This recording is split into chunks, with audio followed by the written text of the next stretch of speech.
آج میں آپ سے ایک سمپل سا سوال پوچھنا چاہتا ہوں. اگر میں آپ سے کسی ایسی چیز کا نام ہی چھین لوں تو کیا اس کے بارے میں سوچنا بھی اتنا ہی آسان رہے گا؟ پہلی نظر میں جواب ہوگا ہاں کیوں نہیں، لیکن سائیکالوجی کا جواب کچھ اور ہے. انسان صرف دماغ سے نہیں سوچتا، انسان لینگویج کے ذریعے سوچتا ہے. اور اسی لیے اورویل نے 1984 میں ایک بہت ڈینجرس کانسیپٹ انٹروڈیوس کیا، نیوز اسپیک.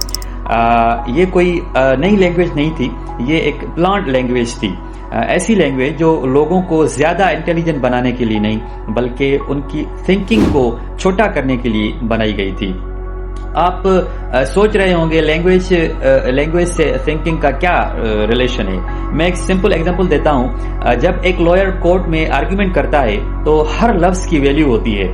شل اور مے کا ڈفرنس پورا کیس بدل دیتا ہے. الیگل اور irregular ایک جیسی بات نہیں ہوتی. مرڈر اور کلپیبل ہومیسائیڈ میں زمین آسمان کا فرق ہوتا ہے. ایک چھوٹا سا ورڈ اور پوری لیگل پوزیشن چینج ہو جاتی ہے. یعنی ورڈ صرف الفاظ نہیں ہوتے، ورڈز ریئلٹی کو ڈیفائن کرتے ہیں. اسی لیے لا میں لینگویج کی اتنی امپورٹنس ہوتی ہے. جارج اورویل نے کہا اگر کسی سوسائٹی سے وہ ورڈز ہی ختم کر دیے جائیں جن سے لوگ فریڈم، جسٹس، ریزسٹنس یا انڈیپینڈنٹ تھنکنگ کا اظہار کرتے ہیں تو سلو لوگ ان کانسیپٹس کے بارے میں سوچنا بھی کم کر دیں گے. یہ ہے نیو اسپیک. مثال کے طور پر اگر ہر سال ڈکشنری چھوٹی ہوتی جائے اور ہزاروں ورڈز اس سے نکال دیے جائیں تو کیا ہوگا؟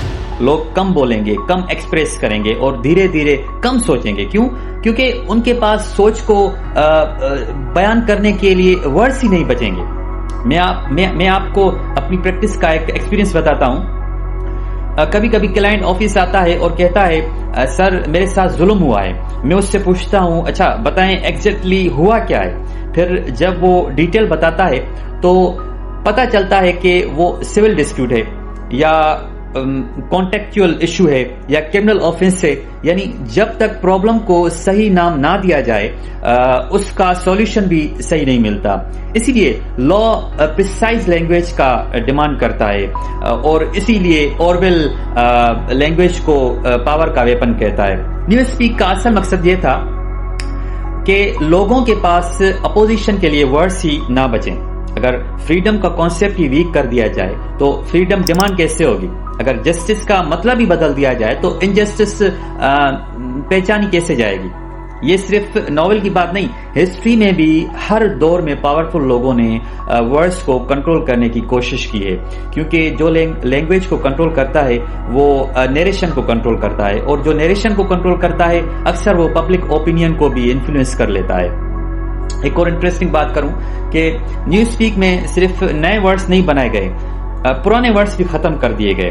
جارج اورویل کا ماننا تھا کہ جتنی چھوٹی ووکیبلری ہوگی اتنی ہی لمیٹڈ تھنکنگ ہوگی. اس لیے ہر ایڈیشن میں ڈکشنری کو اور چھوٹا کیا جاتا تھا. سوچئے کہ دنیا میں اکثر لوگ ایجوکیشن اس لیے دیتے ہیں کہ ووکیبلری بڑھے، لیکن اورویل کی فکشنل گورنمنٹ ووکیبلری اس لیے کم کر رہی تھی تاکہ تھنکنگ کم ہو جائے. یہی اس ناول کا سب سے شاکنگ پوائنٹ ہے. اب ذرا اپنی ایوری ڈے لائف دیکھیے، ہم روز کتنے ورڈز یوز کرتے ہیں؟ Respect, rights, evidence, injustice, truth, responsibility.